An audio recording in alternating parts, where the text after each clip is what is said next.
Hello, ኢሳት ቴሌቪዥን Hello ማን እንበል ከየት ነው? ሄሎ ኢሳት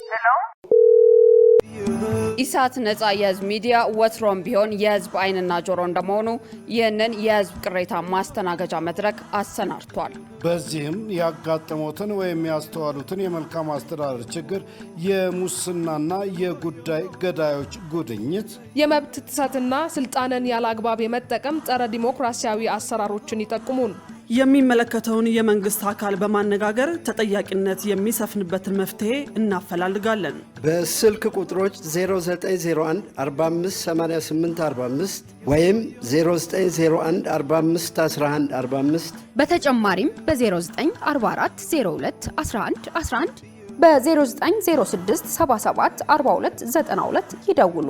ልናስተናግደው ዝግጁ ነን። ኢሳት ነጻ የህዝብ ሚዲያ።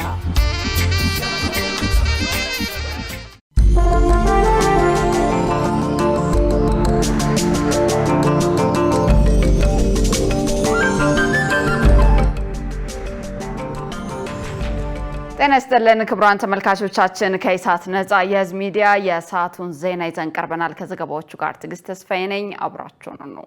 ቀዳሚ ወዳደረግነው መረጃ አልፋለሁ። የኢኮኖሚ ሪፎርሙ አሳሪ የነበረው የፖሊሲ እይታዎችን በመቀየር ተጨባጭ ውጤት ተመዝግቦበታል ተባለ። ባለፉት 7 እና 8 ዓመታት የሀገሪቱን የፖለቲካ ኢኮኖሚ እይታ የሚቀይሩ ሰፋፊ የሪፎርም ስራዎች በየዘርፉ በመከናወናቸው ተጨባጭ የኢኮኖሚ እድገት መመዝገቡን የፕላንና ልማት ሚኒስትር ዶክተር ፍጹም አሰፋ ገልጸዋል። ሚኒስትሯ እነዚህ ሪፎርሞች የሀገሪቱን ተጨባጭ ሁኔታና የህዝቡን ችግር መሰረት ያደረጉ አዲስ የኢኮኖሚ ፖሊሲዎችን በጠረጴዛ ላይ እንዲቀመጡ ማስቻላቸውን ጠቁመዋል። የሀገር በቀል የኢኮኖሚ ማሻሻያዎችን በኢኮኖሚ ውስጥ አሳሪ የነበሩ ህጎችን በመለወጥና ተወዳዳሪነትን በመጨመር ረገድ ትልቅ ሚና መጫወታቸውንም ገልጸዋል። በተለይም የእድገትን ምንጮች ጥራት ባለው መልኩ በማዛመድ ምርታማነትንና የስራ ዕድልን ሊጨምሩ በሚችሉ 5 ቁልፍ የኢኮኖሚ ዘርፎች ላይ ልዩ ትኩረት ተሰጥቷል። ኢኮኖሚው ለውድድር ክፍት እንዲሆን መደረጉንም አብራርተዋል። ከፋይናንስ አስተዳደር አኳያ መንግስት ባለፉት 8 ዓመታት $1 የንግድ ብድር ሳይወስድ ይልቁንም በተሳካ የዲፕሎማሲ ድርድር አዋጭ የሆኑ የልማት ፋይናንስ ምንጮችን ማምጣት መቻሉን ዶክተር ፍጹም ገልጸዋል። ይህ አካሄድ ቀደም ሲል ማይክሮ ኢኮኖሚን አዛብቶ ወደ ቀውስ እየወሰደ የነበረውን አሰራር መቀየር ማስቻሉን ጠቁመዋል። በተጨማሪም የካፒታል ገበያ ወደ ስራ መግባትና የገንዘብ ገበያው ዘመናዊ መሆን ለኢኮኖሚው ዘመናዊነትና ለፋይናንስ ምንጭ አማራጭነት ትልቅ አስተዋጽኦ ያበረከተ መሆኑን አንስተዋል። በመንግስት በግል ዘርፍና በህዝብ መካከል አዲስ የአጋርነት መንፈስ መፍጠሩን አስገንዝበዋል። ዘገባው የጋዜጣ ፕላስ ነው።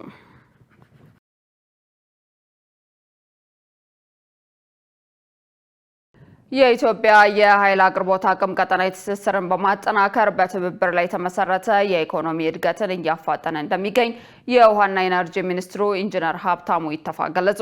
በአባይ ወንዝ ላይ የተበሰረው ህዳሴም የኢትዮጵያን የባህር በር ባለቤትነት የተሳሳተ ትርክት መስበሪያ ያስቻለ አዲስ ምዕራፍ መክፈቱን ተናግረዋል። ጠቅላይ ሚኒስትር አብይ አህመድ የአሰላ የንፋስ ኃይል ማመንጫን በመረቁበት ወቅት የሀገራዊ ለውጡ የኢንጂነር ዘርፍ ሪፎርም የኢትዮጵያን የኃይል ሽግግር ወደ አዲስ ምዕራፍ አሻግሯል ብለዋል። በዚህም 4000 ሜጋዋት የኢትዮጵያ የኃይል አቅርቦት አቅም ግዙፍ ፕሮጀክቶች በማሳካት አሁን ላይ ወደ 10000 ሜጋዋት በማሳደግ እምርታዊ ውጤት መምጣቱን አስታውቀዋል። በኢነርጂ ዘርፍ የተሰራው ውጤታማ ሪፎርም የብሔራዊ የኃይል ቋት አቅርቦትና ስርጭት አቅም በማጎልበት ህብረተሰቡን ከዋናው አማራጭ የኃይል አቅርቦት ምንጮች ተጠቃሚ እያደረገ ነው። የኢትዮጵያ የኢነርጂ ምርታም ከራሱ አልፎ ለጎረቤቶቿ የኤሌክትሪክ ኃይል በማቅረብ ቀጠናዊ የኢኮኖሚ ትስስርን በማፋጠን ለአህጉራዊ የኢኮኖሚ ውህደት መሳለጥ ገንቢ ሚና እየተወጣ ይገኛል።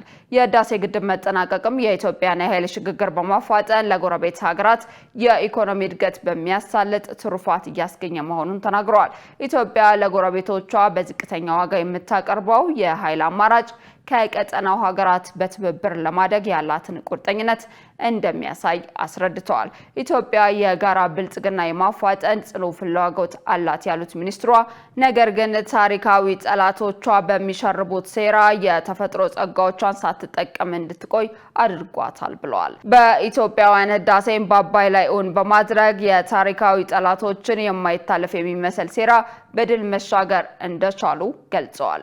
የኢትዮጵያ የፓን አፍሪካኒዝም ግዙፍ ፕሮጀክት ስኬትም ለአፍሪካኒዝም የመነሳት ዘመን ምሳሌና ቀጠናዊ ኃይል አቅርቦት ማማ እንድትሆን ማስቻሉን ተናግረዋል። በቀጣይም የኢትዮጵያን የውሃ ሀብት ጸጋዎች በሚገባ በማልማት ሁለንተናዊ የኢኮኖሚ ሉዓላዊነትን ለማረጋገጥ በቁርጠኝነት እንደሚሰራ ማረጋግጧል ሲል ዘገባው ኢዜአ ነው።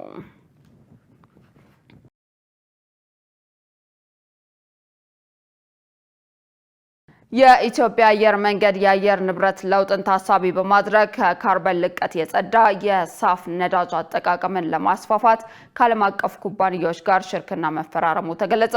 የኢትዮጵያ አየር መንገድ ግሩፕ ዋና ስራ አስፈጻሚ አቶ መስፍን ጣሰው በቅርቡ ከአፍሪካ ፓይለት ቪዥን ፖድካስት ጋር በነበራቸው ቆይታ እንደገለጹት ተቋሙ ራሱ ትርፋማ ከመሆን ባለፈ ሌሎች የአፍሪካ አየር መንገዶችም አብረውት እንዲያድጉ በትብብር እየሰራ ነው ብለዋል። በተለይም በቶጎ አስካላ፣ በማላዊ፣ በዛምቢያና በኮንጎ ዴሞክራሲያዊ ሪፐብሊክ አየር መንገዶች ውስጥ የባለቤትነት ድርሻ በመያዝ የማኔጅመንት አገልግሎት በመስጠት ስትራቴጂካዊ አጋርነቱን አጠናክሯል ነው ያሉት። ይህም አህጉራዊ ትስስርን ለማጠናከር ለሚደረገው ጥረት ትልቅ አቅም ሆኗል። የአጋርነት አየር መንገዱ ለአህጉራዊ እድገት ያለውን ቁርጠኝነት የሚያሳይ ተግባር ተደርጎ ተወስዷል። የአፍሪካ ህብረት በአህጉሪቱ ነፃ የአየር ትራንስፖርት እውን ለማድረግ ለያዘው ፕሮጀክት የላቀ አስተዋጽኦ በማድረግ በሌሎች ስኬቶች አየር መንገዱ በተደጋጋሚ ተሸላሚ መሆኑ ይታወሳል።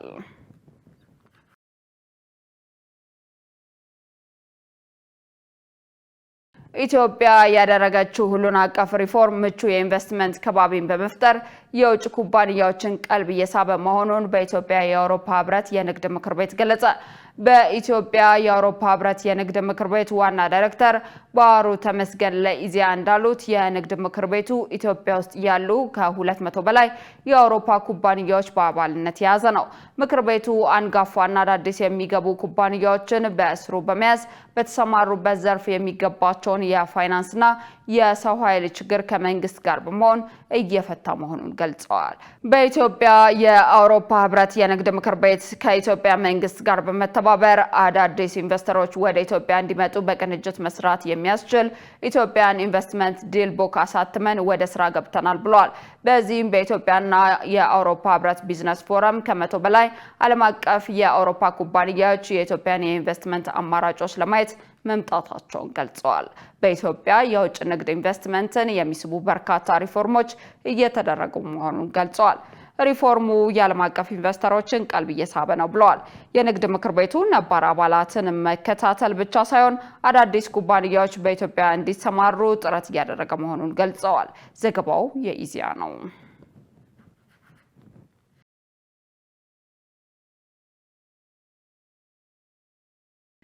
ክቡራን ተመልካቾቻችን ከኢሳት ነፃ የህዝብ ሚዲያ ዘገባዎቻችን ወደ እናንተ መድረሳቸውን አሁንም እንደቀጠሉ ናቸው። በቀጣይነት ወደ ዘገባዎች እናመራለን። በፕሬዝዳንት ዶናልድ ትራምፕ ላይ የጥቃት ሙከራ ተደረገ። ትላንት በዋሽንግተን ሂልተን በተካሄደውና ፕሬዝዳንት ዶናልድ ትራምፕ ምክትል ፕሬዝዳንት ጄዲ ቫንስ የውጭ ጉዳይ ሚኒስተር ማርኮ ሩቢዮ እና ሌሎች ከፍተኛ የመንግስት ባለስልጣናት በተገኙበት የዋይት ሃውስ ዘጋቢዎች የራት ግብዣ ላይ የጸጥታ መደፍረስ ተፈጥሯል።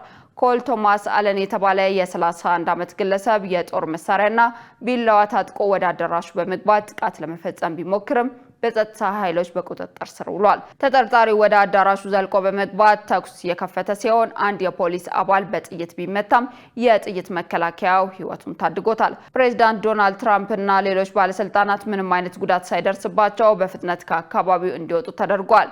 ግብዣው ላይ የነበሩ እንግዶችን በድንጋጤ ከጠረጴዛቸው ስር ተሸሽገው እንደነበር ተገልጿል። ከሁኔታው በኋላ አስተያየታቸውን የሰጡት ፕሬዝዳንት ትራምፕ ተጠርጣሪውን የታመመ ሰው በማለት የገለጹት ሲሆን ተጽዕኖ ስታሳድር ይከታተለዋል፣ ተጽዕኖ በማትፈጥርበት ጊዜ ደግሞ ይረሳዋል በማለት የዕለቱን ድራማዊ ክስተት በማስታወሻነት አስቀምጠውታል። ዘገባው የቢቢሲ ነው።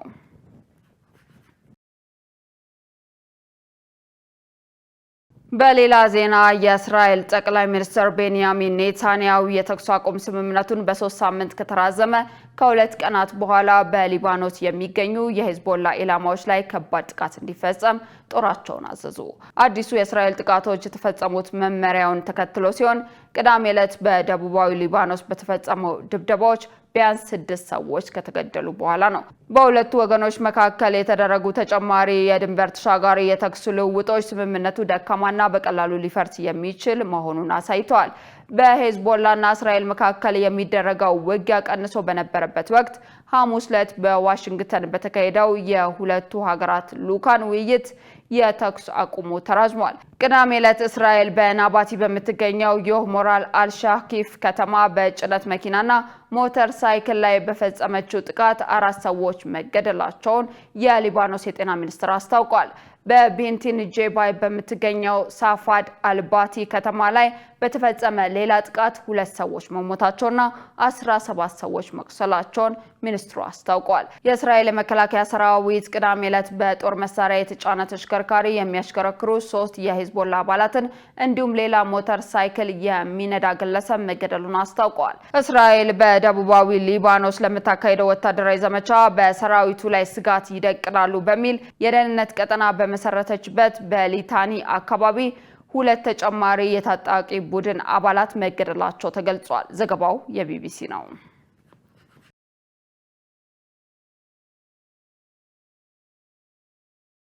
ክቡራን ተመልካቾቻችን ከኢሳት ነጻ የህዝብ ሚዲያ ለሰዓቱ ያዝናቸው ዘገባዎች ይህንን ይመስሉ ነበር። ከዘገባዎቹ ጋር ትዕግስት ተስፋዬ አብሬያችሁ ቆየው። መልካም ጊዜ።